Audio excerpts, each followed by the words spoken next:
ফুটবলে সবসময় euro, Copa America, Asian cup এগুলো নিয়েই কথা বলা হয়। অ্যাফকন কাপ নামে যে একটা টুর্নামেন্ট হয় আফ্রিকা মহাদেশের সব ন্যাশনাল টিমগুলোকে নিয়ে, এটা নিয়ে মানে ফ্যান্সদের মধ্যে অতটা এক্সাইটমেন্ট থাকে না। তারপর মিডিয়া এই ম্যাচগুলো নিয়ে অত বেশি হাইপ ক্রিয়েট করে না। যদি আমরা ফুটবল লাভার হয়ে থাকি, যদি আমরা ফুটবল দেখতে পছন্দ করি, তাহলে অবশ্যই আমাদের এই আফ্রিকান যে অ্যাফকন কাপ হয় এগুলোর ম্যাচও আসলে দেখা উচিত।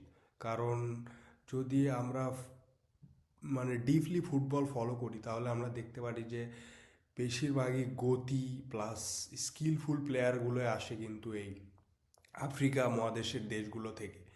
সো আমরা ওই প্লেয়ারগুলোর খেলাগুলো পছন্দ করি, কিন্তু এই প্লেয়ারগুলো কোন দেশ থেকে আসতেছে, এই দেশেরও যে একটা টুর্নামেন্ট হয়, এটা আমরা কখনো ওইভাবে ফলো করি না। সো আজকে আমাদের সব ফুটবল ফ্যানদের উচিত যে আজকে রাতে অ্যাফকন কাপের ফাইনাল ম্যাচ অনুষ্ঠিত হতে যাচ্ছে মরক্কোতে রাত 1টায় আল রাবাত স্টেডিয়ামে, সেনেগাল ভার্সাস মরক্কোর মধ্যে। সো কে কোন দল সাপোর্ট করতেছেন তা অবশ্যই কমেন্টের মাধ্যমে জানাবেন। আর সবশেষে একটা কথাই বলতে চাই, সবাই ফুটবলকে ভালোবাসুন এবং বেশি বেশি ফুটবল ম্যাচ দেখুন।